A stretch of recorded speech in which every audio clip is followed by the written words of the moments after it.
Harsha Hospital, Center for Plastic and Cosmetic Surgery, Liposuction, Tummy tuck, breast surgery, lip, chin and nose correction సేవలు. మీ అందానికి నమ్మకమైన చిరునామా Harsha hospitals Kompally, Hyderabad. NDSA అధికారులతో మంత్రుల భేటీ అయ్యారు. ఇటు క్షేత్రస్థాయిలో కూడా సీఎం పర్యటనకు ముందస్తు ఏర్పాట్లతో అధికార యంత్రాంగం అంతా కూడా అక్కడ ఉరుకులు పరుగులు పెడుతోంది. అసలు అధికారుల ప్లాన్ ఏంటి? మాన్సూన్ లోపు మరి ఏం చేయబోతున్నారు?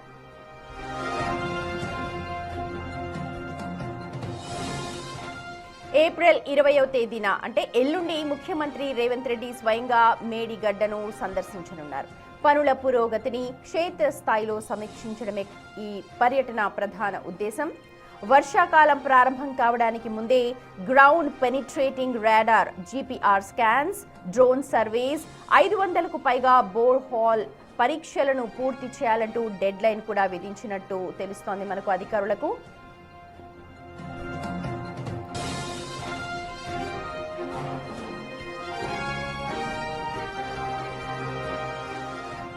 మేడిగడ్డ, అన్నారం, సుందిళ్ల బ్యారేజ్ల పునరుద్ధరణ చర్యల కోసం నీటిపారుదల శాఖ 9 మందితో ఒక సమన్వయ కమిటీని ఏర్పాటు చేసింది.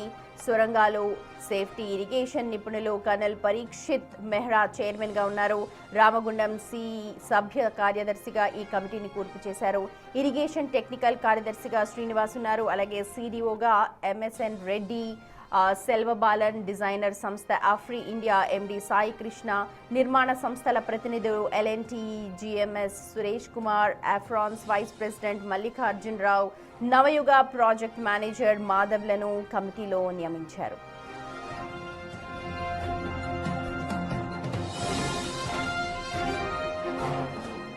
పనుల కోసం నిధుల కొరత లేకుండా చూస్తామని, అలాగే కాంట్రాక్టింగ్ ఏజెన్సీలే పరీక్షల ఖర్చు భరించాలి అన్నట్టు ప్రభుత్వం ఇప్పటికే స్పష్టం చేసింది.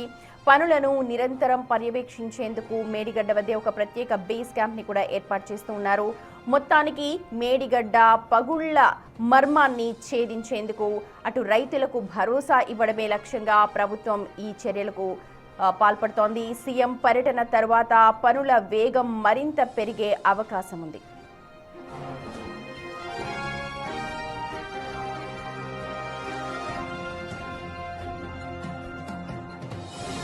కాళేశ్వరం ప్రాజెక్టుతో పాటు సుందిళ్ల ఇతర ప్రాజెక్టులపై కూడా ఫోకస్ చేస్తోంది ప్రభుత్వం. ఎందుకనంటే రాబోయేది వర్షాకాలం. ప్రస్తుతం ఆ ప్రాజెక్టుల పరిస్థితి ఎలా ఉంది, రాబోయే రోజుల్లో మరి రైతులకు ఎంతవరకు అవన్నీ ప్రయోజనాత్మకంగా మారుతాయి అన్న దానిపైన ఫోకస్ చేస్తూ ఉన్నారు ప్రభుత్వం. ప్రస్తుతం మా ప్రతినిధి వేణు ఉన్నారు. పూర్తి డీటెయిల్స్ మనం తెలుసుకుందాం.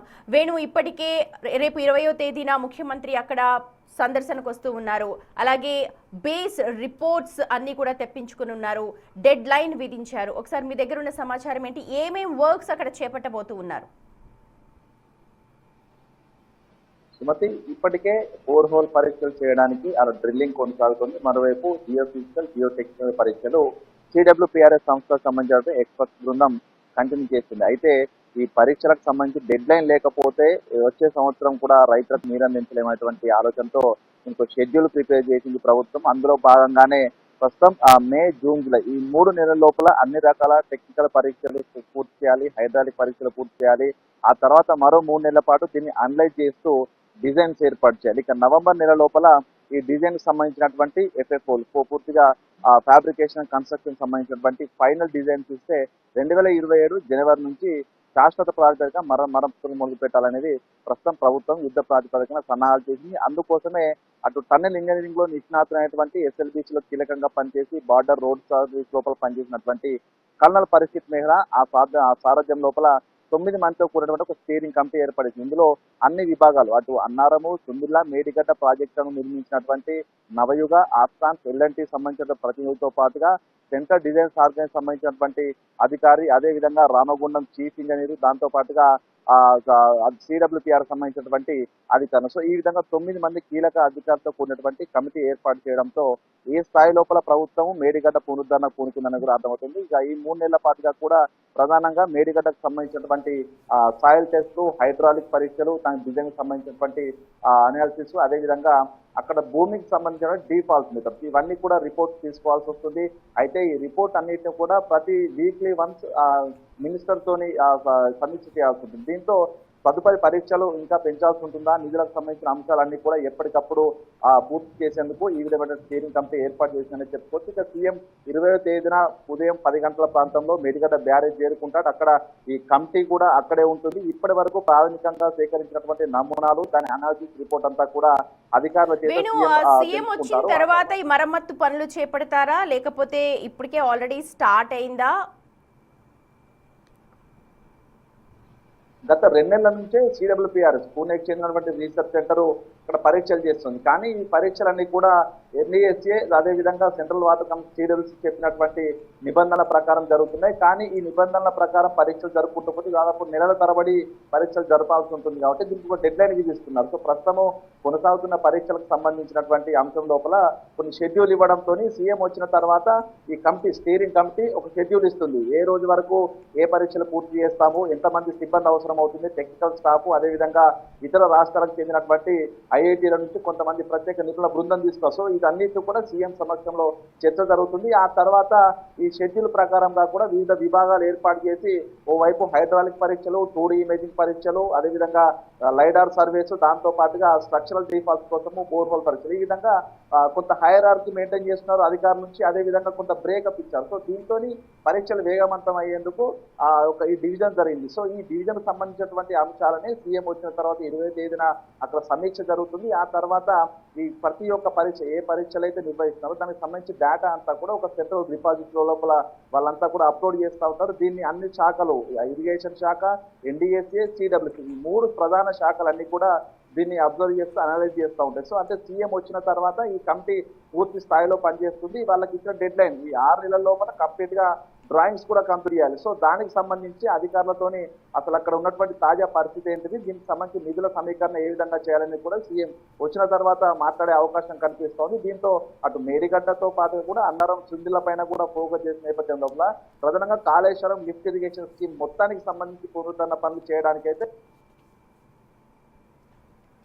తీసుకున్నాం. ఎందుకంటే బడ్జెట్ సంబంధించి అంచనా వరకు 300 కోట్ల దాదాపు 400 కోట్లకు అవకాశం ఉన్నట్టు కూడా ఉన్నటువంటి పరిస్థితులతో దీంతో వచ్చిన తర్వాత కేంద్ర స్థాయిలో పరిస్థితులు అంటే అధికారులకు ఒక అంచనా వచ్చింది. ఆ తర్వాత యుద్ధ పరీక్ష అదే అవకాశం. సో సీఎం వచ్చిన తర్వాత దీనికి సంబంధించి కూడా ఒక ఫైనల్ కంక్లూజన్, సో ఎప్పటి వరకు ప్రాతిపదికన మొదలు శాశ్వత ప్రాతిపదికన పనులు మొదలవుతాయని కూడా క్లారిటీ వచ్చే అవకాశం ఉంది. అయితే వేణు, గతంలో ఇప్పటికే భారీగా నిధులు వెచ్చించారు, ప్రాజెక్టుల స్థితిగతులు అలా ఉన్నాయి. ఇప్పుడు నిధుల నిష్పత్తి ఎలా ఉండబోతోంది? ఇప్పటికే వాటి డ్యామేజెస్ ఏవైతే ఉన్నాయో అవన్నీ కూడా ఆ సంస్థలే వాటిని భరించాలి, అవే వాటిని మరమ్మతులు చేపట్టాలి అని అంటున్నారు. ఎంతవరకు వచ్చింది ప్రభుత్వంతో చర్చలు? ప్రభుత్వం ఏమైనా ఇప్పుడు అందులో ఇన్వాల్వ్ అవుతోందా నిధులకు సమీకరణకు సంబంధించి? ప్రస్తుతం ఈ డ్యామేజ్కి సంబంధించినటువంటి అన్ని మరమ్మతులకు సంబంధించి దాదాపు ఈ 2 నెలల నుంచి కూడా కొంత తర్జన భర్జన జరుగుతుంది. ఎందుకంటే ఈ యొక్క బ్యారేజ్ అన్ని పూర్తయిన తర్వాత ఎన్ఓసి ఇష్యూ చేసిన తర్వాత దాదాపు దానికి గ్రేస్ పీరియడ్ ఉంటుంది. సో ఆ పీరియడ్ వరకు డ్యామేజ్ ముందే బయటపడింది కాబట్టి నిర్మాణ సంస్థలే ఖర్చు భరించాలంటూ ప్రభుత్వం వాదిస్తూ వచ్చింది. ఆ ప్రభుత్వం వాదించిన వాదనను అది నోటీసులు ఎల్ఎన్టీ సంబంధించినటువంటి అధికారులు కూడా రిప్లై నోటీస్ ఇస్తూ ఖర్చు మీరే భరించాలంటూ కూడా ఇద్దరి మధ్య కమ్యూనికేషన్ జరిగింది. కానీ ప్రస్తుతం ఏర్పడిన స్టీరింగ్ కమిటీ లోపల ఈ యొక్క సిడిఓ, అదేవిధంగా పరీక్షిత్ మెహ్రాతో పాటుగా వివిధ విభాగాలకు సంబంధించిన టెక్నికల్ టీము, దాంతో పాటుగా ఎల్ఎన్టీకి సంబంధించినటువంటి మేనేజర్, ప్రాజెక్ట్ మేనేజర్ కూడా ఇందులో ఇన్వాల్వ్ చేశారు. సో దీన్ని బట్టి ప్రస్తుతం ఈ పరీక్షలు జరిగితే ఇందులో డిఫాల్ట్, అసలు స్ట్రక్చరల్ డ్యామేజ్ ఎందుకు జరిగిందనేది కంక్లూజన్ వస్తుంది. సో దీన్ని బట్టి ఈ డ్యామేజ్ కు ఆ స్ట్రక్చరల్ డిఫాల్టే కారణం అని తెలిస్తే తప్పనిసరిగా ఆ నిర్మాణ సంస్థలు ఏవైతే బ్యారేజ్ నిర్మాణంలో పాల్పంచుకున్నాయో వాళ్ళు మాత్రమే దీనికి లయబిలిటీ ఉంటుంది. కాబట్టి లయబిలిటీ పీరియడ్ అయిపోక ముందుకే డ్యామేజ్ జరిగింది కాబట్టి వాళ్ళే చెల్లించాలి. అందుకే ప్రభుత్వం కీలకంగా ఈ కమిటీని ఫామ్ చేయడం, స్టీరింగ్ కమిటీ లోపల నిర్మాణ సంస్థల ప్రతినిధులు కూడా అందులో ఇన్వాల్వ్ చేయడం అనేది ఇందులో ఒక టెక్నికల్ పాయింట్ తో ప్రభుత్వం అయితే ముందుకెళ్తుంది. ఆ స్ట్రక్చరల్ డిఫాల్ట్ సంబంధించిన అనాలిసిస్ జరిగిన తర్వాత పూర్తిగా అటు ఆఫ్ఘాన్ సంస్థ, అదేవిధంగా ప్రస్తుతం నవయుగ సంస్థ, మేడిగడ్డ నిర్మించినటువంటి ఎల్ఎన్టీ సంస్థ, సో వీళ్ళపైనే ఈ లయబిలిటీ వేసే అవకాశం ఉంది. అయితే ప్రస్తుతం పరీక్షలకు సంబంధించినటువంటి డబ్బులు మాత్రం ప్రభుత్వం వెచ్చిస్తూ ఉంది. ఎందుకంటే సిడబ్ల్యూపీఆర్ఎస్ పూణే నుంచి వచ్చినటువంటి ప్రత్యేక బృందము పరీక్షలకు సంబంధించి మాత్రమే వాళ్ళకి మెయింటెనెన్స్ మాత్రం ప్రభుత్వం ఇస్తుంది. కానీ మరమ్మతులు చేయాలంటే దాదాపు 4,000 కోట్లకు పైగా ఖర్చు అవుతుంది. కాబట్టి దాన్ని లయబిలిటీ, డిఫెక్ట్ లయబిలిటీ ఉంది కాబట్టి నిర్మాణ సంస్థ పైన అప్పచెప్పి వాళ్ళపైన భారం మోపేట అవసరం. ఇప్పటికే 96,000 కోట్ల రూపాయలు ఖర్చు అయ్యాయి, నిధులు కూడా విడుదలయ్యాయి. సో మళ్ళీ మరమ్మతులకు ప్రభుత్వమే భరించాలంటే మాత్రం ఆ తడిసి మోపడే పూర్తి ఎక్స్టెక్కు డ్యామేజ్ అయ్యే అవకాశం ఉంటుంది కాబట్టి ఈ స్టీరింగ్ కమిటీ నిర్ణయాల ద్వారానే మరమ్మతులకు సంబంధించిన నిధుల సమీకరణ ఎవరు ఈ లయబిలిటీ చెల్లించాలనే దానిపై కూడా డిపెండ్ అయి ఉంటుంది. సో మొత్తానికి ప్రభుత్వం తీసుకున్న ఈ స్టెప్ పునరుద్ధరణ కాళేశ్వరం ప్రాజెక్టు పునరుద్ధరణతో పాటుగా ఆ డ్యామేజ్ కు ఎవరిని బాధ్యులు చేయాలని దానిపై క్లారిటీ వస్తుంది. మొత్తానికి సీఎం పర్యటన ఆ తర్వాత దాదాపుగా ఈ షెడ్యూల్ ప్రకారము ఈ యొక్క డ్యామేజ్ పునరుద్ధరణ చేసేటువంటి అంశాలపై ఒక కమిటీ ఏర్పాటు చేయడం అయితే ప్రస్తుతం అటు తెలంగాణ వ్యాప్తంగా ఉన్నటువంటి రైతులకు కొంచెం సంతోషం కలిగించే వార్తే. మొత్తానికి సీఎం పర్యటన తర్వాత కాళేశ్వరం ప్రాజెక్టు సంబంధించి పూర్తి డీటెయిల్స్ కన్క్లూజన్స్ అన్ని కూడా బయటకు వచ్చే అవకాశం ఉంది. Right, thank you so much Venu. రేపు ఏప్రిల్ 20వ తేదీన ముఖ్యమంత్రి రేవంత్ రెడ్డి పర్యటన తర్వాత కాళేశ్వరం లిఫ్ట్ ఇరిగేషన్ అలాగే సుందిళ్ల అన్నారం బ్యారేజ్ ఇతర బ్యారేజీలకు సంబంధించి కూడా పనులు మరింత స్పీడప్ అయ్యే అవకాశం కనిపిస్తోంది.